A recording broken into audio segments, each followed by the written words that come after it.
আমার প্রাণের বাবাজি, অদুস্থ বুজুর্গরা খেয়াল করেন ভালো করিয়া। ইমাম মালিক রহমতুল্লাহ আলাইহ নাম শুনেছেন সবাই। উনি সবচেয়ে ধনী ঘরের সন্তান ছিলেন, অনেক বড় ধনী পরিবারের সন্তান ছিলেন। যারা কোরআন পেয়েছি তারা সব পেয়ে গেছি। কোরআন যে পেয়েছি পৃথিবীর সবচেয়ে দামি সম্পদ পেয়ে গেছি। ইমাম মালিক রহমতুল্লাহ আলাইহ এলেম শিখার জন্য বহু দূর গেলেন। আসার সময় পকেটে টাকা নাই, কি খাবেন? খিদার যন্ত্রণায় কষ্ট করতেছেন। মোরাকাবায় বসিয়া আল্লাহকে বলেন, মালিক আল্লাহ গো, কিভাবে আমি খাবো আর আমার খিদা নিবারণ হবে? আমার আল্লাহ বলেন, ইমাম মালিক সামনে বাজারে দিয়ে দেখে একজন ধনী দোকান ব্যবসায়িক হোটেল ব্যবসায়িক আছে, তার একটা মাসালা শিকার দরকার আছে। তার হোটেলে যায় বলবা, এক বেলা পেট ভরিয়া তোমারে খাওয়াবি, তবে কোনো পয়সা দিতে পারবা না, তবে মাগনা খাবো না। আল্লাহর কালামের একটা মাসালা শিখাবো, এর বিনিময় এক বেলা আমি খাবো। মাগনা মাগনা রাস্তায় হুজুর ফতুয়াটা কি কন না, কথা হয় না। হুজুর যদি কয় না, পরে বলবো মোল্লার গ্যারাম দেখো, ও কত মোল্লা আয় আর যায়, আছে কি না? যদি ক এটা বেজ্জতি নোংরা, এরকম নয়, আদব রাখতে হবে, কথা কনা। বাইরে আমার খেয়াল করেন, ইমাম মালিক রহমতুল্লাহ আলাইহ ধনীর হোটেলে যেয়ে বলেন, ধনী আমি এক বেলা খাবরি, তবে আমার কাছে কোনো পয়সা নাই। ধনী কোনো পয়সা নাই, তবে মাগনা খাবো না, মাগনা খাবো না রে। আল্লাহর কালামের একটা মাসালা শিখাবো, এর বিনিময় তোমার কাছে আমি খাবো। ধনী বলে, পতি খাবারে তো সস্তা না, এক বেলা খাবার একটা মাসালা শিখাবা, আমি খাওয়াইতাম। যুগের ইমাম মালিকরে যদি পাইতাম, যদি পাইতাম কারে? ইমাম মালিক রে, তাহলে খাওয়াইতাম। উনি ইমাম মালিক। এখন যদি আমি ইমাম মালিক, মানুষ খুব বেটা খাওয়ার লেগে দেখো মানে ফার্স্ট ক্লাস হয়ে গেছে, ঠিক কিনা? আমরা দেশে কয় না, আমি চেয়ারম্যান সাহেবের লোক। হ্যাঁ বেটা, হ্যাঁ, মানুষ ভয়তে ফলা আতি ফাতি শিখি ভরা, কথা হয় না। ওই দিন ফতুয়ার সে মুফতি বেশি, মুসল্লির সে ইমাম বেশি, হ্যাঁ, কর্মীর সে নেতা বেশি। কর্মীর সে কি নেতা বেশি, সব নেতা, সব মুফতি, সব ইমাম, কথা কন ঠিক কিনা? বাইরে আমার খেয়াল করেন, তখন ওই লোক বলে দিল, আমি খাওয়াইতাম যদি যুগের ইমাম মালিক রে পাইতাম। ইমাম মালিক রহমতুল্লাহ আলাইহ মনে মনে বলি, এখন যদি আমি ইমাম মালিক বলি, লোকটা বলবে খাওয়ার জন্য বলে ফেললো। আর বলি নাই, গোপন করিয়া কষ্ট করিয়া সোনার মদিনায় চলে গেলি। ওই ধনীয় দোকান বন্ধ করিয়া বাড়ি ফিরেছে, তার একটা মেয়ে উপযুক্ত বিয়ে দেওয়ার। বিবির সাথে আলোচনা করতেছি, বিবি আমার মেয়ে বিবাহ দিব রে, সবচেয়ে দামি সম্পদ উপহার দিব রে। বিবি বলে, স্বামী কিভাবে দামি সম্পদ দিবারে? দিয়ে দিব, আমি দিতে পারবো। আমি দিতে পারবো না তো কে দিবি? আমি অনেক বড় ধনী। বিবি বলে, পারবা না? স্বামী বলে, পারবো রে বিবি। তর্কাতর্কি করতে করতে স্বামী বলে, বিবি যদি না দিতে পারি, তুমি 1 2 3 ঠিক হয়েছে? বুঝছেন নি আপনারা? এইটা বুঝে বাঙালি বাবা, এটা কি বাঙালি বিয়াও বুঝে, তালাকও বুঝে। মানে বিয়া করে পরে দিন বউ সাইরে দিছে, কি দিছি চারছে না ফলাইছে, ফলাই গেছে। কি হয়েছে? ফলা গেছে। আগে মানুষ কইতো মুখের মেয়ে বাগছে, এখন মেয়ে বাগে না, বউ বাগে। এখন কি এই বাঙালি এখন বউ ফলায়, মেয়ে ফলায় না। কারণ মেয়েরা তালাক যাইতাম তো যাইতাম বালা করেই যায়, কথা খানা। যাবো যেমন তো স্বর্ণ অলঙ্কার টাকা পয়সা নিয়েই যাই, খালি আর যাবো কেন? কারণ বোন নামে দিয়েছে অ্যাকাউন্ট, এটা যাইতো না দেখে এটা যাইতো, মার নামও দেয় না, বাপের নামও দেয় না, বিশ্বাস নাই, এলে নিঃশ্বাস বন্ধ হওয়ার পথে চলে যায়। ঠিক কিনা বলে? আমার প্রাণের বাবাজি, ওই লোক বলল, বিবিরে সবচেয়ে দামি সম্পদ যদি না দিতে পারি তুমি তালাক। বিবি তখন কান্নায় ভেঙ্গে পড়ে গেল, স্বামী তুমি তোমার মেয়েকে দামি সম্পদ দিবা, আমাকে কেন রে তালাক বললা রে? স্বামী অনুতপ্ত হলো, কিভাবে সমাধান করা যায়। মুফতিদের কাছে গিয়েছি, ওগো মুফতি কেরাম, আমি বলেছি দামি সম্পদ যদি না দিতে পারি আমার বিবি তালাক হয়ে যাবে। মুফতিরা বলেন, আরে ধনী, যদি না দিতে পারো তোমার বিবি তালাক হয়ে যাবে। যদি মেয়ে বিয়ে দাও বিবি শেষ, বিবি রাখতে গেলে মেয়ে বিয়ে দিতে পারবা না। ধনী চিন্তায় পড়িয়া সব মুফতিকে একত্র করল। মুফতিরা বলে, সাবধান, যদি বিয়ে দাও বিবি তালাক হয়ে যাবে। তবে রে ধনী, আমরা সমাধান দিতে পারবো না, তুমি সোনার মদিনায় চলে যাও, ইমাম মালিকের কাছে গেলে মনে হয় সমাধান আসতে পারে। ইমাম মালিকের কাছে যাও, তাহলে সমাধান। ওই ধনী সোনার মদিনায় রওনা হয়েছে। যেতে যেতে ইমাম মালিক রহমতুল্লাহ আলাইহির কাছে যখন গেছে, চেহারা পরিচিত পরিচিত দেখে উনি তিনি যে এক বেলা খাওয়ার জন্য বলেছি, যাকে খাওয়াই নাই তিনি হলেন ইমাম মালিক। ধনী চোখের পানি চারিয়া কয়, ওগো ইমাম মালিক, আমি যদি জানতাম আপনি ইমাম মালিক, এই বেয়াদবি করতাম না। চোখের পানি ছাড়িয়া বিনা বিনা কান্না করতেছি, হুজুর বেয়াদবি করেছি, ক্ষমা করে দিন। ইমাম মালিক রহমতুল্লাহ আলাইহি চোখের পানি ছাড়িয়া বলেন, ধনী ধনী রে, ওই দিনে যদি তুমি আমাকে একবেলা খাওয়াইতাম, আজকে কষ্ট করিয়া সোনার মদিনা তোমার আশা লাগতো না। ওই দিনে আমি ওই মাসালা তোমাকে শিখিয়ে দিতাম, ওই দিনই তোমারে ওই মাসালা আমি শিখিয়ে দিতাম, আজকে কষ্ট করে তোমার সোনার মদিনা আশা লাগতো। এবার ধনী রেখে বলে, ওগো হুজুর বলে দেন কিভাবে সমাধান হবে। ইমাম মালিক রহমতুল্লাহ আলাইহি বলেন, বাড়ি যাও, মেয়ের বিবাহ ঠিক করেন। মেয়ের বিবাহ ঠিক করিয়া এর আগে লাইব্রেরি থেকে কোরআন কারীম কিনে নিবা। দুজনের বিবাহ যখন হয়ে যাবে, দুজন সামনে রাখিয়া আল্লাহর কালাম 30 পারা তাদের হাতে উঠে দিয়ে বলবেন, ও মা, ও বাবা, তোমাদের মধ্যে তোমাদের কাছে পৃথিবীর সবচেয়ে দামি সম্পদ হলো কোরআন, যে দামি আর পৃথিবীর আর কিছু হতে পারে না। ওই সম্পদ আমি তোমাদেরকে উপহার দিতেছি, এটার অনুযায়ী জীবন চালাবাম, দামি সম্পদ জান্নাত আল্লাহ দান করবে। এর ধনী, যদি তুমি তোমার মেয়েকে আল্লাহর কালাম কোরআন কারীম উপহার দিতে পারো, তোমার মেয়ে তালাক হবে না। পৃথিবীর দামি সম্পদের নাম হলো কোরআন। পৃথিবীর দামি সম্পদের নাম কি? কোরআন। বলেছে তালাক হবে না, তাহলে আমরা কোরআন পেয়েছি, সব পেয়ে গেছি। কোরআন হলো সবচেয়ে কি দামি, এর চার দামি হতে পারে। আমার প্রাণের বাবাজি, আলেম যখন হয়, আলেম বেড়ে যায়, জ্ঞান বেড়ে যায়, বুদ্ধি বেড়ে যায়, জ্ঞান বেড়ে যায়। ছেলে যদি বাবার 3টা থাকে, যেটা চাপাটা হাট উকিল বানাবি, মেধাশক্ত ডাক্তার বানাবি, যারা বাবার নাম বলতে পারে না কয় মোল্লা বানাবি।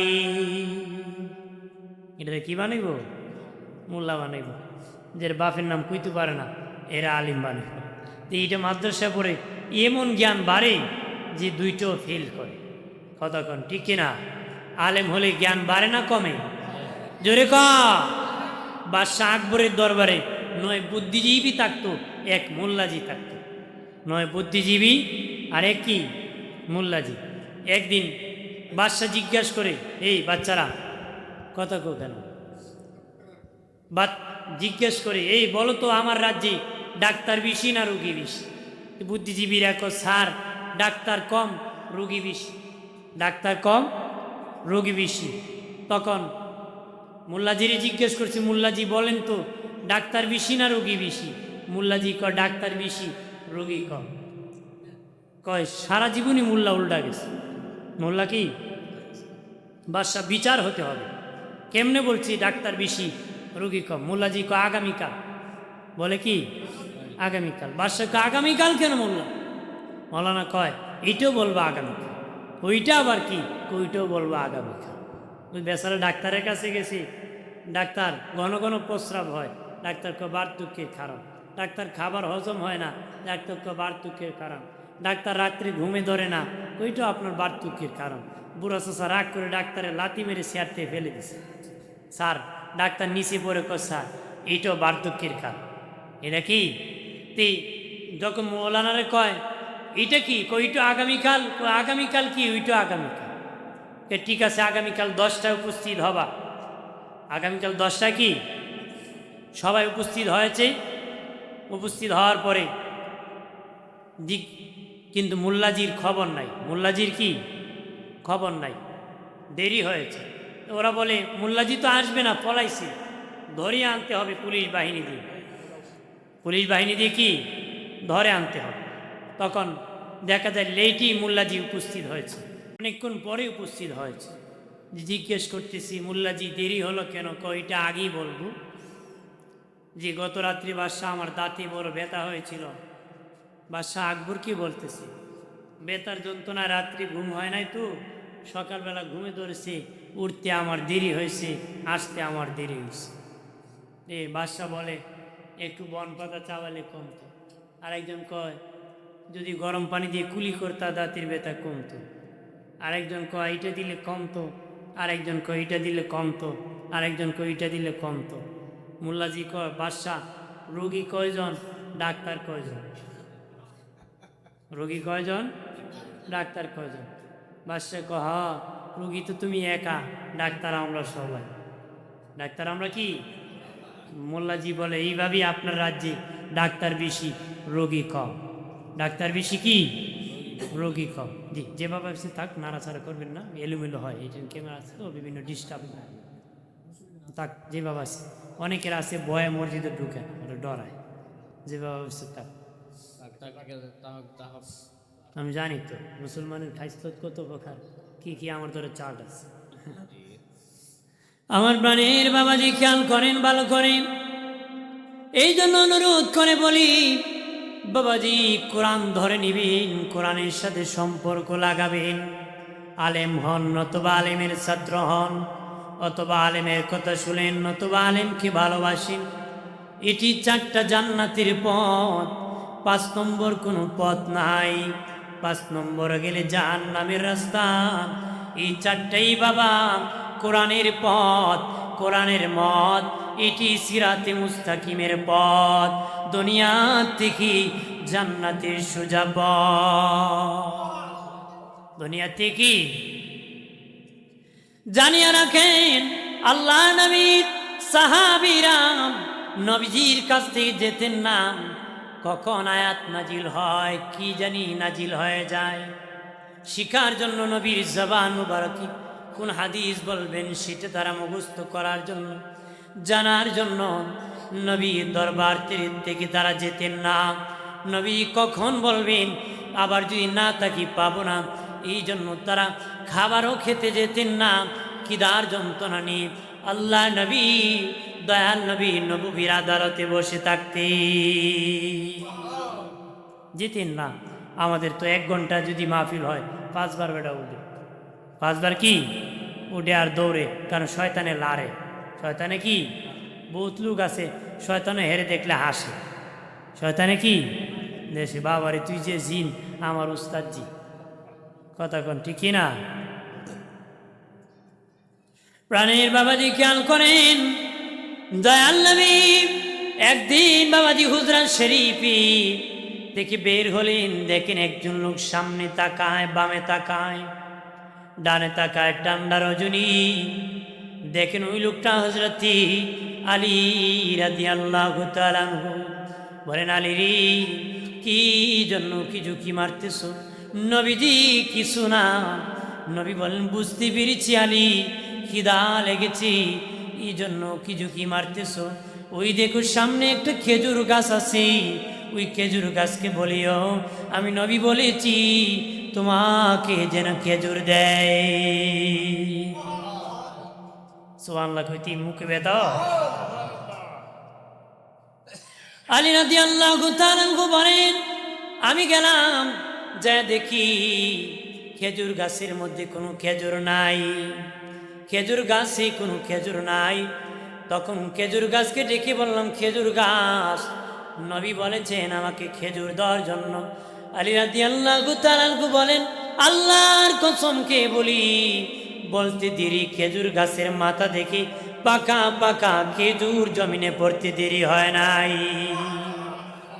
সুবহানাল্লাহ কন্যা ভাইরা আমার, খেয়াল করেন ভালো করে, তাদের খিদা ছিল, নবীর দরবার ছাড়ে নাই। আমাদের বাবা খাবারের অভাব নাই, কাপড়ের অভাব নাই, আল্লাহকে ভুলে যাই। এই জন্য বেশি বেশি করে কোরআন তেলাওয়াত করতে হবে। এলাকার মা বোনেরা বেশি বেশি করে আল্লাহর কালাম তেলাওয়াত করবেন।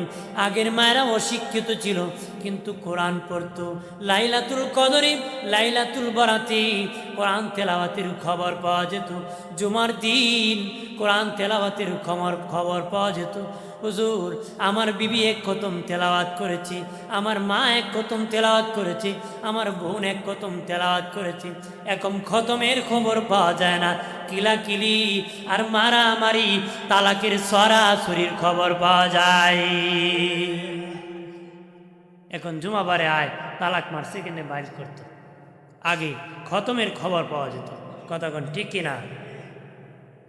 বাইরে আমার খেয়াল করেন ভালোভাবে, ও বাবাজি, কোরআন পড়বেন মা বোনেরা।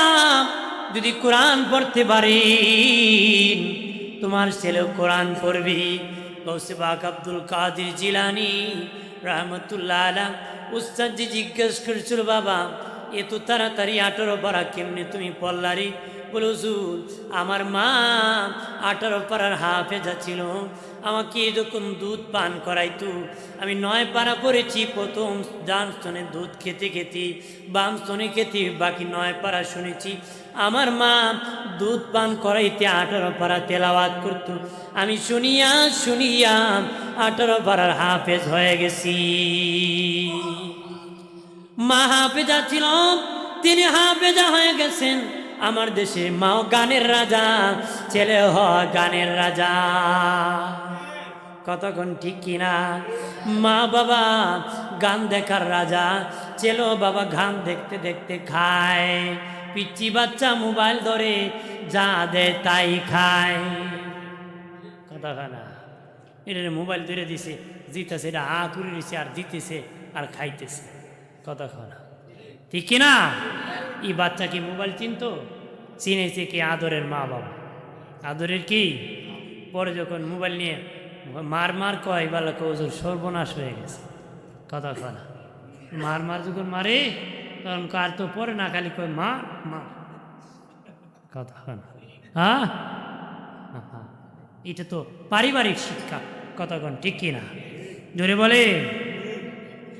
এলাকার মা বোনেরা কোরআন তেলাওয়াত করবেন। মা, আম গাছ থেকে আম হয়, জাম গাছ থেকে জাম হয়, কাঁঠাল গাছ থেকে কাঁঠাল হয়। বাপ ভালো তো বেটা ভালো, মা ভালো তো মেয়ে ভালো, গাই ভালো তার বাছুর ভালো, দুধ ভালো তার ঘি ভালো। কথা হয় না? দুধ ও পানি মিক্স করলে ঘি ভালোইব? একবারে দুধ বিক্রি করে বাজারে, তে বেড়ে মানুষ সন্দেহ করছে যে মনে হয় পানি মিশ্রিত আছে। ভাই পানি মিশ্রিত করছেন? আমি নখালি হুজুরের মুড়ি।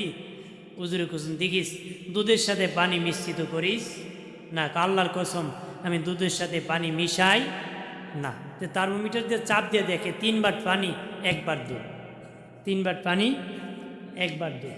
কই বেটা, কইলে দুধের সাথে পানি মিশাইছ না, এখন দিয়ে 3 বার পানি 1 বার দুধ। আমার কসম ঠিক তো। কেমনে? মানুষ দুধের সাথে পানি মিশাইলে 3 বার দুধ থাকে, 1 বার পানি থাকে। আমি হলাম পানির সাথে দুধ মিশাইছি, এই জন্য আমার দুধ 3 বার পানি 1 বার দুধ। 1 বার কি দুধ, আপনি এখানে ঘিব, হ্যাঁ ডুপ্লিকেট। কতক্ষণ ঠিক কিনা? এই জন্য অনুরোধ করে বলি, কোরআন তেলাওয়াত করবেন বাবাজি। দৈনিক নিম্নে 10 আয়াত যারা তেলাওয়াত করে না নিম্নে, তার নাম মুনাফিকের লিস্টিতে উঠে দেওয়া হয়। নিচু যারা 10 আয়াত পড়ে না, মুনাফিকের লিস্টিতে নামটা উঠে দেওয়া হয়।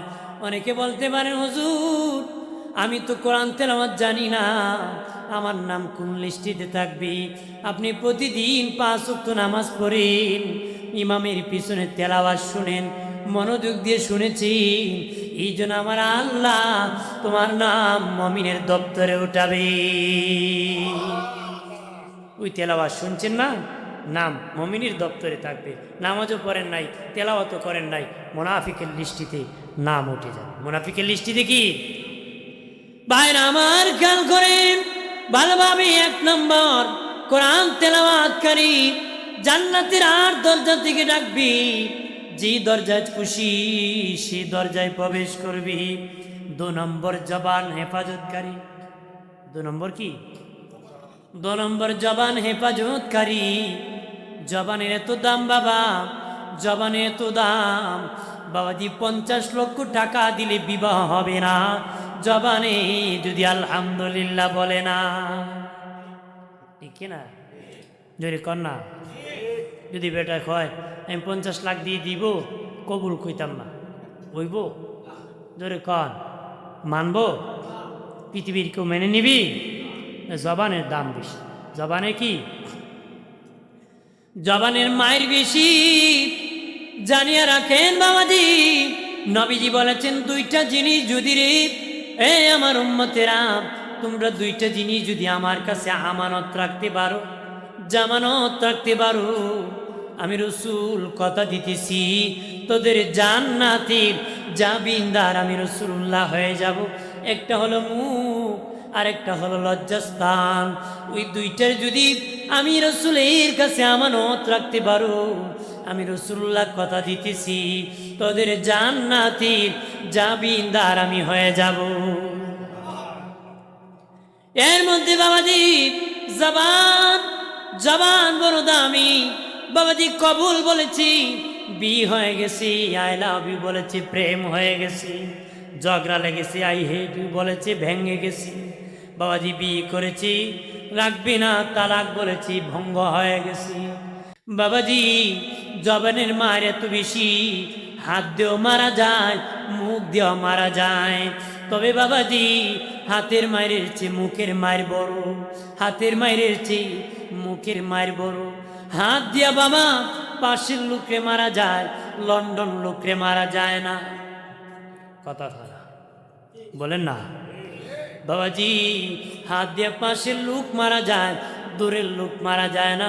কিন্তু মুখ দিয়া পাশের লোকরে মারা যায়, দূরের লোকরে মারা যায়। বাবাজি হাত দিয়া কবরের মাইত্রে মারা যায় না রে, কিন্তু মুখ দিয়া কবরের মাইত্রে মারা যায়। হাত দিয়া কবরের মাইতের উপকার করা যায় না, মুখ দিয়া কবরের মাইতের উপকার করা যায়। মুখের মায়ের বড়, মুখের মায়ের কি? ফোন দিছে, বেড়া গালি মারছে। কি মারছে? মার দিছে নি? কথা বলেন না। এরপরে জানিয়ে রাখেন, হাত দিয়া মারলে মাথায় লাগে, পায়ে লাগবি, ঘাড়ে লাগবি, বাবাজি পা হাতে লাগবি, কিন্তু মুখ দিয়া মারলে অন্তরে লাগে। মুখ দিয়া কি? অন্তরে লাগে। আল্লাহ বলে, ওরে বান্দা বান্দি, আমার বান্দা বান্দির অন্তরে কষ্ট দিও নারী। আমি আল্লাহ অন্তর নিজে বানাইছি, নিজে তাকার জন্য রে। তোমরা মুখ দিয়ে আমার বান্দা বান্দির অন্তরে কষ্ট দিও না, দুঃখ দিও না। নবী বলেন, বেশি যদি রাগ উঠিরি তোমরা কোরআন পড়ায় দিও, আর যদি বেশি রাগ উঠে মসজিদ ভেঙ্গে দিও। তারপর মানুষের অন্তরে কষ্ট দিও না। কোরআন পড়ানো জায়েজ না, মসজিদ ভাঙ্গা জায়েজ না, তার মানে কোরআন পুরানো যেমন গুনাহ, মসজিদ ভাঙা যেমন গুনাহ, এর চেয়ে বড় গুনাহ হলো মানুষের অন্তরে কষ্ট দেওয়া। মানুষের অন্তরে কি কষ্ট দেওয়া, এর চেয়ে বড় অপরাধ, এর চেয়ে কি বড় অপরাধ। মানুষের অন্তরে দুঃখ দেওয়া এর চেয়ে বড় অপরাধ। ও বাবাজি, খেয়াল করেন ভালো করিয়া, বদ্ধ দিবেন না, বদ্ধ হয় ধ্বংস হবেন। অন্যকে বদ্ধ দিলে নিজে পড়ে মরবেন। ইউনূস নবী নবী হইয়া জাতিকে বদ্ধ দিন, দেশ ছাড়িয়া দেশান্তর হতে নৌকা উঠে বিপদে পড়েছিলেন। ওই সময় নিয়ম ছিল, যদি কোনো গোলাম বাগিয়ে যেত, নৌকা মধ্যখানে যে ঘোরাঘুরি করত। ইউনূস নবী উঠিয়া নৌকা যখন উঠেছি, নৌকা ঘোরাঘুরি করতেছি, মাঝি ডেকে বলি, কে আচুরি গোলাম বেগে যেতেছু, তাড়াতাড়ি নেমে যাও, তোমার কারণে নৌকা ঘোরাঘুরি করতেছি। তাকে দেখি কেউ গোলাম না, সব মনিবের দল। তখন বলে, কে রে? গোলামের দল তো কেউ দেখি না, সব মনিবের দল, নিশ্চিত কেউ না কেউ পলায় আসছেন, কারণ আপনি যদি না নেমে যান নৌকা পানির নিচে ডুবে যাবে, তাড়াতাড়ি নেমে যান। ইউনূস নবী মনে মনে বলে, আল্লাহ ও মালিক, আমিও তো তোমার ভাগ্য গোলাম, আমি গজবের জন্য দোয়া করেছি, কিন্তু তোমাকে বলি নাই গজবকে দিবা, আর দিলে কি আমি থাকবো না, চলে যাব? তোমার কাছ থেকে অনুমতি নেই নাই, আমি সেখান থেকে দেশান্তর হয়ে গেছি, চলে আসছি। আল্লাহ গো, আমার কারণে মানুষ বিপদে পড়বে, আমি চাই না। এমনি ইউনূস নবী সমুদ্রে ঝাঁপ মেরেছি। ইউনূস নবী যে সমুদ্রে ঝাঁপ মেরেছিলেন, সেই সমুদ্রের গভীরতা ছিল ৮,০০০ মাইল গভীরতা ছিল। উনি ডুবে নেমে যাওয়ার পরেই মাছ গ্রহণ করেছে, ওইটাকে আরেকটা গ্রহণ করেছে। বাবাজি, বদ্দা দিবেন না। দয়াল নবীজি মেরাজ থেকে আসিয়া বলছেন, মহিলারা বেশি জাহান্নামে যাবে। মহিলারা বলল, ইয়া রাসূলুল্লাহ, নবীজি কেন গো আমরা জাহান্নামে যাব? নবী বলেছেন, কয়েকটা কারণ আছে, এর মধ্যে তোমাদের মুখ ঠিক না, তোমরা মুখ দিয়া মানুষকে গালাগালি করো, অভিশাপ দাও, সাধারণ বিষয় নিয়ে বলো, তোর উপর আল্লাহ টাটা পড়ুক, তোর উপর গজব নাজিল হোক, তোর ছেলের কামাই যেন না কাজ, টাটা পড়ে যেন শেষ হয়, ঘরে যেন আগুন লাগে। এইভাবে মহিলারা অভিশাপ করে। নবী বলেন, তোমাদের মুখ ঠিক না, তোমরা বেশি বেশি মানুষকে অভিশাপ করো, এই জন্য জাহান্নামে যাবে। একটু চিল্লায় বলে নাউযুবিল্লাহ। অভিশাপ করেনি কথা হলা, এটা পুরুষে করলো দুজকে যাব, মহিলা করলো দুজকে যাব। অভিশাপ করা যাবে? করা যাবে না। ওই বেচারা আগে মানুষ ঘোড়া বিয়া করতো, কি করতো? ঘোড়া দিয়া। তে বেটার ঘোড়া চাইছি, ঘোড়া দিছে না। কি দিছে না? ঘোড়া দিছে না। ঘোড়া যখন দিছত না, আজকে তো ঘোড়ার পিছে লাগলো। বেটা লাইলাতুল কদরে সারা রাত ইবাদত করে, আল্লাহ সারা রাত ইবাদতের বিনিময়ে কিছু চাই না, আমি যেন গিয়ে দেখি আর ঘোড়াটা মরে গেছে। কি দোয়া করছে? ঘোড়া মরার দোয়া। এগিয়া দেখি এর মা কান্দে। মা কাঁদিস কেন? কই বাবা, তোদের একটা গাবি আসি, কিছুক্ষণ আগে মরে গেছে। কিছুক্ষণ আগে কি? হ্যাঁ কয়, বুঝি না খুদায়, ঘোড়াও চিনে না, গাইও চিনে না। আল্লাহ কয়, ঘোড়ার গায়ে আমি বানাইছি বেটা, আমি চিনবো না, তুই চিনবে নাকি? কথা কোন ঠিক কিনা? জন্য অন্যের জন্য গর্ত করবেন, নিজে পড়ে মরবেন। নিজে পড়ে কি মরবেন, কারোর জন্য এই চিন্তা করবেন না। আল্লাহু ওয়ালিউল্লাযিনা আমানু, মুসলমানের উকিলকে, আমাদের গার্জেনকে। এই জন্য গাতায় ফেলে দিয়ে কাউকে মারার স্বপ্ন দেখবেন না। আল্লাহ বাঁচালে কারো বাবারও ক্ষমতা নাই মারা। কতক্ষণ ঠিক কিনা? জোরে বলে আমার প্রাণের বাবাজি। এই জন্য খেয়াল করেন ভালো করিয়া, জবান দিয়ে অভিশাপ দিবেন না, জবান হেফাজত করবেন। আল্লাহ নবীর দরবারে সিদ্দিক আকবর রাদিয়াল্লাহু তাআলা আনহু গিয়েছেন। নবীজি জিজ্ঞাসা করেছেন, ওনার মুখ থেকে একটা পাথর বের করেছেন। নবী বললেন, আবু বকর, পাথর কেন রে? সিদ্দিক আকবর ডেকে বলে, নবী জিহ্বা বড় খারাপ, অযথা কথা বলতে চায় গো নবী, এই জন্য জিব্বার মধ্যে পাথর দিয়া চাপা দিয়া রাখছি। আরো জোরে ক, জিব্বার মধ্যে পাথর দিয়া রাখছি। জিব্বা অযথা কথা বলতে চায়। জিব্বা অযথা কি? জিব্বা অযথা কথা বলতে চায়, গীবত করতে চায়, বদনাম করতে চায়। নবীজি আবু বকর সিদ্দিক জান্নাতি, তারপরও যদি পাথর চাপা দিয়া রাখেন, বাবাজি আমাদের কেমন রাখা দরকার, কেমন সাবধান হওয়া দরকার বাবাজি। জবান হেফাজত করতে হবে, আলেম হলে করতে হবে, শিক্ষিত হলে করতে হবে, কৃষক হলে করতে হবে গো বাবাজি, ব্যবসায়িক হলে করতে হবে। মা বোন যারা আছি ইমানদার দাবিদার, জবানের হেফাজত করেন। যার জবান ঠিক তার সম্মান আল্লাহর দরবারে ঠিক আছে। আরো জোরে বলি, ভাইরা আমার খেয়াল করেন ভালো করিয়া, ওই 2 নম্বর জবান হেফাজতকারী জান্নাত তাকে ডাকাডাকি করবে, আর দরজা যে কোনো দরজায় সে প্রবেশ করতে পারবে। 3 নম্বর উলঙ্গকে বস্ত্র দানকারী। 3 নম্বর উলঙ্গকে বস্ত্র দানকারী। যার বাবা কাপড় নাই তারে যে কাপড় দিবি, যার লুঙ্গি নাই তারে যে লুঙ্গি দিবি, তার গেঞ্জি নাই যারে কেউ গেঞ্জি দিবি, যার বাবা ঠান্ডার কম্বল নাই, লেপ নাই, তোষক নাই, আপনি যদি দিতে পারেন ওই উলঙ্গকে, ও বাবাজি বস্ত্র যদি দিতে পারেন, আপনি দাতার জন্য আমার আল্লাহর জান্নাতের আর দরজা থেকে ডাকাডাকি হবে। আর জোরে কর, দেননি আপনারা? উলঙ্গকে বস্ত্র দেন? ও জীবনে বিয়ের 7টা লুঙ্গি আছে, বিয়ের আরো 2টা দিন, কথা হয় না, জোরে কর না বাবাজি। খেয়াল করেন, যার গেঞ্জি আছে তার গেঞ্জির অভাব নাই, তার বাড়ি গিফট পাঠায়, উপহার পাঠায় রে বাবাজি। যার রুমাল আছে তার বাড়ি রুমাল যায়। যে ব্যক্তি রিস্কাওয়ালা হাজি সাহেব হজ থেকে আসিয়া তারে কেউ দেয় না রে। লন্ডনের বাড়ি, সৌদি আরব থাকি বিদেশির বাড়ি, ধনীর বাড়ি, বড় ব্যবসায়িকের বাড়ি, জমজমের পানি অভাব নাই, গরিবের বাড়ি নাই।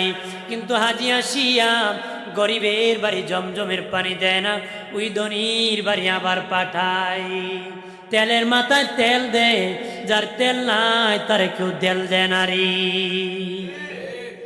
এই জন্য তেলের দাম খালি বাড়ে, তেলের দাম কি বাড়ে। যার টাকা আছে হেরে দেয়, যার নাই হেরে কেউ দেয়, এর খবর কেউ রাখে। এই জন্য বলে দেই বাবাজি, যারা বাবা গরিব মানুষ আছি তাদের খবর নিবিন। ঠান্ডা রজনীতি, গরম কাপড় নাই, পৌঁছায় দিবেন। ভালো একটা লুঙ্গি নাই, কিনে দিবেন। ভালো একটা পাঞ্জাবি নাই, কিনে দিবেন বাবাজি। উলঙ্গকে যারা বস্ত্র দান করবি, যার কাপড় নাই তার যে কাপড় দান করবি। নবীজি বলেছি, ওই লোক দাতা যখন হাসরের মাটি দাঁড়াবি, আল্লাহর আর জান্নাতের দরজা থেকে ডাকবি, প্রবেশ করো। যে কোনো দরজা দিয়ে সেই দাতা প্রবেশ করতে পারবি। আর জোরে বলি, কথা বলে তো বুঝি যে আমার মাইক সারের কথা বলতেছে। কারণ একজন যখন কথা বলে আমি বলি যে মনে বিরক্ত বোধ করতেছে, যে তাড়াতাড়ি আপনি সারেন না কেন, তখন আমার তো মানে মাইন্ড করে যে আমি যদি মানুষ বলে যে অতিরিক্ত করে ফেলছে, তখন সমস্যা। আপনার যে এই জন্য আপনার সবাই স্টপ থাকেন, আমি আমার সময় মতো ছেড়ে দিই। আপনার যখন কথা বলেন তো আমি বুঝবো আমার বাজি বিরক্ত হচ্ছে, তো আমার তাড়াতাড়ি ফলায় আমার যাইতে হবে। তো আমি 2 মিনিট কম করলে আমার ভালো। প্রতিদিন কথা কইতে প্রতিদিন কি যেন আপনারা কয়েক মিনিট আমাকে একটু সময় দেন, আমি শেষ করে দিতে।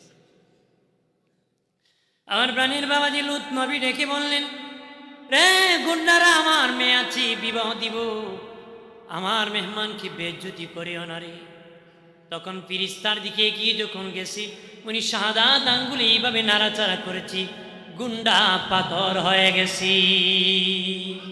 বাকি গুন্ডা বাহিনী পলায় গেছি, লাঠি নিয়ে এগিয়ে যাচ্ছি, আক্রমণ করবি। লূত নবী বলেন, তোমাদেরকে আক্রমণ করবে মেহমান। তখন সর্দার ছিলেন জিবরিল আলাইহিস সালাম জিবরিল আলাইহিস সালাম বলেন, নবী চিন্তিত হবেন না, আমরা দুনিয়ার কোনো মানুষ না, আমরা আল্লাহর ফেরেশতা, তারা কোনো কিছু করতে পারবে না। বাবাজি, এইভাবেই পয়গম্বরগণ মেহমান ছাড়া খেতেন না। মেহমান নিয়ে খাওয়া সব নবীর সুন্নাত। জোরে কর না সুবহানাল্লাহ। মেহমান নিয়ে খাওয়া সব নবীর সুন্নাত। আমাদের তো মেহমান আসলে এই দিনও থাকেন নাই, আজকে ভাবে বোঝা যায় থাকবেন না, আর একদিন আলে ছাড়বো না। আরেকদিন আইলে কি কয়, এই দিনও থাকছেন না, আজকে কোনো তালুয়া থাকবে, আর একদিন এলে ছাড়তাম না, মানে আজকে বিদায়। আজকে কি বিদায় দিয়ে দিচ্ছে। এই হলো মেহমানের কদর, এই হলো কি মেহমানের কদর। 3 দিন মেহমানদারি করানো কি সুন্নত। 3 দিন মেহমানদারি করানো কি 3 দিন মেহমানদারি করা সুন্নত বাবা। তবে যারা মেহমানদারি করেন বারান্দায় বসে বসে 3 দিন গনিয়েন না, তার পাখের ঘরেরও খবর রাখেন, এখানে আবার ঠাডা পড়ে, ঠিক না? তাহলে 3 দিন সুন্নত গণ্যেন না, এবারটা খাওয়াইতে পারবো নি, এটাও গন্তই। পাখের ঘরে যদি ঠাডা পড়ে যায় আপনারা খাওয়াইবো কেমনি, কতক্ষণ, ঠিক কিনা? এই জন্য মেহমান দিলে রাগ করবেন নাকি? মেহমান দিলে গুসা করবে? নবীজি বলেন, মেহমান যখন বাড়িতে আসি, মেহমানের রিজিক নিয়ে আসি, মেহমানের রিজিক নিয়ে আসি। এলাকার মা বোনেরা মাদ্রাসা ছাত্রদের খাওয়াও, এটা তার রিজিক নিয়ে তোমার ঘরে আগমন করে খাওয়াও। আল্লাহর পক্ষ থেকে রিজিক এসেছি, তোমার রিজিক থেকে নয়, তার রিজিক তোমার ঘরে আমার আল্লাহ বরকত দান করেছি। একটা মানুষ পৃথিবীতে পাঠানো 40 বছর আগে আমার আল্লাহ রিজিকের ব্যবস্থা করে, আল্লাহকে আমি মানুষ বানাইছি, তার প্রয়োজন মিটিয়ে দিয়েছি, তার কি লাগবে সব আমি ব্যবস্থা করেছি। পৃথিবীতে যাওয়ার 40 বছর আগে আমি ব্যবস্থা করেছি। আপনার ছেলে হোক মেয়ে হোক, 2টি সন্তান যথেষ্ট, একটা হইল বালা। কথা বলেন না? গুরুত্বপূর্ণ জায়গার মধ্যে সাইন করতে লাগে, ঠিক না? এখন কয়েকদিন পরে কইব ছেলে হোক মেয়ে হোক, 1টি সন্তান যথেষ্ট, না হইলে বালা, না হইলে কি বালা। এর তো আস্তে আস্তে কমাই থইব না। এরপরে কইব না হইলে বালা হয়, বিয়া না দিলে আরো বালা। নাকি ইহুদি নাসারা দেশে বিয়া হয় নাকি? ওইভাবেই তুই জিনাতে আনবে, এইভাবে কি আস্তে আস্তে আনতে হবে। তো এটাই সিস্টেম, এটা কি আস্তে আস্তে আসবে। ওরা বলে খাওয়ামুখী বাচ্চাদের হবে, তোমার বাবারে কে খাওয়াইছিল? কতক্ষণ, ঠিক কি না? খাওয়াইছো, 6 ছেলে খাওয়াইছিল, তার 1 বাচ্চা মানুষ বানানোর জন্য সে আর 2টা নিছে না। কতক্ষণ, ঠিক কি না? বেটা সারা 6 বাচ্চা মানুষ হয়েছে, এর একটা গাঞ্জাকুর হয়ে গেছে, আছে কি না? বাবাকুর হয়ে গেছে। এই জন্য আল্লাহ মানুষ বানানোর মালিক কি? আল্লাহ। জোরে বলেন কে? রিজিক বাড়ছে না কমছে? কতক্ষণ আগে 1 জমিতে কয় মন ধান হইতো? 1 কানি জমিতে 4-5 মন 6 মন হতো, এখন কয় মন হয়? তাহলে রিজিক বাড়ছে না কমছে? আগে বিয়েতে আলু কোম্পানি দিয়ে সারি লিছে, মুরগি জবাই করছে, খাওয়াই দিছে। এখন খাসির গুস, দেশি মুরগ, গরু আর কত কিছু রাখি না। কতক্ষণ, ঠিক কিনা? জোরে বলে রিজিক বাড়ছে না কমছে? রিজিকের মালিক কে? আল্লাহ। যে পাখির কোনো ঘর নাই, জমি নাই, সব বিকালবেলা পেট ভরে বাসায়, আর আমাদেরকে এত কিছু দিয়েছে, আমরা অভাব থাকবো না? আমাদের ব্যবস্থা করবে কি? 4 নম্বরে বাবাজি, যারা অভাবীকে খাবার দান করবি, জান্নাতের 8 দরজা থেকে ডাকা হবে। শেষ কথা আমার 5 ব্যক্তির কথা বলবো বলেছিলাম, এসে গিয়েছি। 5 নম্বর ব্যক্তি কি? রহমানের বন্ধু আল্লাহর হাবিব মুহাম্মদুর রাসূলুল্লাহ সাল্লাল্লাহু আলাইহি ওয়াসাল্লামের উপর যে বেশি বেশি দরুদ শরীফ পড়ে নিবি, দরুদ পড়বি, দুনিয়ায় সবচেয়ে বেশি বেশি দরুদ শরীফ পড়ে নিবি, হাসরের মাটি জান্নাতের 8 দরজা থেকে দরুদকারীকে ডাকা হবে। সুবহানাল্লাহ। এই জন্য দরুদ পড়ব তো, যেরকম পড়ব দরুদ শরীফ বেশি বেশি করে করব, মহব্বত করে মন থেকে ভালোবেসে দরুদ পড়ব। কার নামে? ধরে বলেন কার নামে? দরুদ কি আল্লাহর নামে নাকি? ধরে কোন কার নামে? জিকির করব কার? জিকির করব কার? দরুদ পড়ব কার? সুবহানাল্লাহ। জোরে ক আল্লাহ আল্লাহ, নবী নবী, নবী আল্লাহ না, আল্লাহ নবী, নবী নবী, আল্লাহ আল্লাহ। আল্লাহ তো আল্লাহ স্রষ্টা, আমরা হলাম সৃষ্টি। কতক্ষণ ঠিক কিনা? জোরে বলেন ঠিক কিনা? এই জন্য বেশি বেশি করে দরুদ শরীফ পড়বেন, তাহলেও ফায়দা পাবেন। তাহলে কি রহমত হবে, বরকত হবে, ফায়দা পাওয়া যাবে। এখানে ব্যঙ্গ করা, মস্কারি করা সুযোগ নাই। কথা বলেন ঠিক কিনা? নবীর ভালোবাসায় পড়া। কি ভালোবাসায়? আপনি পারেন না, পড়েন না, আরেকজন পড়ে, তাকে বাধা দেওয়া যাবে? যাবে? বাধা দিবেন না। দরুদ শরীফ বেশি বেশি করে করবেন। আপনারা হক কথা বলবেন, সত্যের প্রতি চলবেন, ন্যায়ের প্রতি চলবেন। সুদ খাবেন না, ঘুষ খাবেন না, মিথ্যা কথা বলবেন না, গীবত করবেন না, মিথ্যা মামলা করবেন না। মিথ্যা মামলার উস্তাদ আমার বাঙালি। কথা বলেন না, জোরে বলে। মিথ্যা মামলা করে খালি, আর মানুষ সেন্ট্রাল সিরিয়া আর দৌড়। কথা বলেন ঠিক কিনা? মিথ্যা মামলা থেকে বের হতে হবে। মিথ্যা মামলা করে তো ফায়দা নাই, কারণ আদালত মিথ্যাবাদী। কথা বলেন না। যদি আমাদের দেশে ন্যায় বিচার হতো, তাহলে মিথ্যাবাদী আদালতে মামলা করতে যেত না। মামলা করতে কি? যদি দেশের আদালতে ন্যায় বিচার হতো, তাহলে মিথ্যাবাদী আদালতে মামলা করতে যেত না। হযরত আবু বকর সিদ্দিক রাদিয়াল্লাহু তাআলার শাসন আমলে হযরত ওমর ফারুক রাদিয়াল্লাহু তাআলা বিচারক ছিলেন। 2 বছরের ভিতরে একটা বিচার ওনার কাছে যায়। কয় বছরের ভিতরে? উনি যে বললেন, খলিফা আমিরুল মুমিনিন, আমাকে এখান থেকে মুক্তি দিয়ে কাজ দেন। কোনো কাজ নাই, অযথা বসে থাকে। হযরত আবু বকর সিদ্দিক রাদিয়াল্লাহু তাআলা বললেন, তুমি যোগ্য বিচারক, বসে থাকো। তোমার এই সেই যোগ্যতা, এই চারের যোগ্যতা আছে, কারণ তুমি ন্যায় বিচার করো বলে দুজন ঝগড়া লাগে, একজন ন্যায়কারী আরেকজন অন্যায়কারী। ন্যায়কারী কয় চল ওমরের কাছে বিচার হবে, অন্যায় করে কয় বাবা মাফ চাই, তোরটা লয়ে যা। এই সমাধান হয়ে যায়। কি হয়ে যায়? সমাধান। জানে ওমরের দরবারে ইনসাফের বিচার হবে, অন্যায় বিচার হবে না। নিশ্চিত আমি অন্যায়কারী, শাস্তি ভোগ করতে হবে। এই জন্য যেত না, আর এই জন্য বিচারেরও দরকার হতো না, ন্যায় প্রতিষ্ঠিত ছিল। আমাদের অন্যায়কারীরা আর বড় আওয়াজ দেখো যাইমু ডাবল মামলা কর। কথা হয় না নাতি, কত দূর বা টাকার উপর আড্ডি মারো। কথা কোন ঠিক কিনা? জোরে বলে। এই জন্য আমাদের গ্রাম সালিশও ন্যায় বিচার কমে যাইতেছে, ঠিক কিনা? বিচার মুরব্বী হলে খালি বিচারই বিচার, বড় হারাদিন খালি বিচারই, ডান বামে যায়, উত্তম মাধ্যম মারে। কথা কন না, এটা ছাড়তে হবে। এটা সবাই না, সমাজে ভালো লোকও আছে, মন্দ লোকও আছে। সবাই কি খারাপ নাকি? আদালতের বিচারক সবাই খারাপ নাকি? ভালো আছে, মন্দ আছে। তবে আমাদের দেশে বেশি হইতেছে। কি হইতেছে? বেশি হইতেছে। আমাদের সোনার বাংলা তো ঠিক, সোনার মানুষ নাই তো। যেই সময় যেই সরকার আসে, এক এক সরকার এক এক গান গায়। কেউ সোনার বাংলা, ডিজিটাল বাংলা, স্বাধীন বাংলা, নতুন বাংলা, কত গান শুনছি। সুরের বাংলা 3 নাম কাটাইতে পারছে। কথা খানা, খালি গানই শুনছি। এখনো মসজিদে জুতা চুরি। কথা খানা। তাহলে আমরা ভালো না, আমরা ভালো হতে হবে। কোন সরকার চায় না আমাদের দেশে চুরি হোক, ডাকাতি হোক, খুন হোক। সব সরকার চায় একটু ভালো করে চালাই, কিন্তু আমরাই দিয়ে নিজেরই খারাপ হয়ে গেছে। ক্যারেক্টার লুজ হয়ে গেছে, চরিত্র খারাপ হয়ে গেছে। আজকে আমি জুমায় বলেছি, শ্রীলঙ্কার সরকার চুর ছিল, জনগণ ভালো ছিল। এই জন্য এই দেশ আবার শান্ত হয়ে গেছে, উন্নত হয়েছে। আমাদের দেশে সরকার যদি চুর হয়, জনগণ ডাকায়।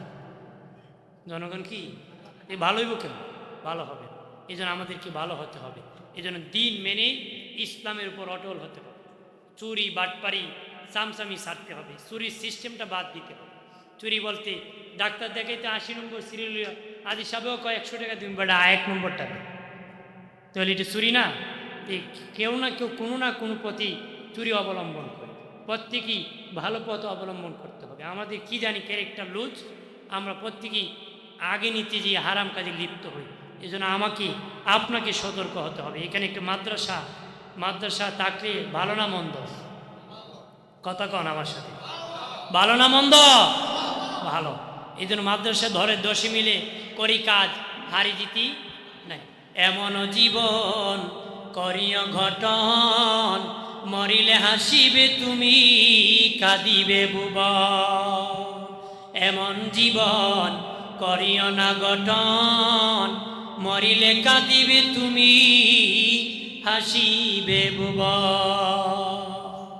ঠিক না? ভালো কাজ করে গেলে মানুষ বলে ভাই সাহেব ভালো কাজ করছে, আল্লাহ জান্নাতবাসী কর। আর আকাম করলে কয় হে তাক তো জ্বালাইছে, ময়রাগও জ্বালাইছে। কথা বল, যেটা জ্বালায় কিন্তু ময়রাও জ্বালায়। কথা বল না, এই দিন এরকম হব না। আমি মসজিদের ভিতর তো স্বাভাবিক মাহফিলের আলোচনা মসজিদের ভিতরে একরকম হয় না। মসজিদে একটা বক্স তো আলোচনা তার উঠবে না। আমার স্বাভাবিক প্যান্ডেলে আর এখানে একরকম হয় না, কারণ প্রতিধ্বনি ঘর তো বিল্ডিং, এই জন্য আলোচনা বুঝতে সমস্যা হবে। এই জন্য আমি এমনভাবে বলেছি যেন বুঝে সবাই সিস্টেম করে। এই জন্য আলোচনাটা কেমন হয় জানি না। আল্লাহ আমাদের সকলকে কবুল করুন, আমিন।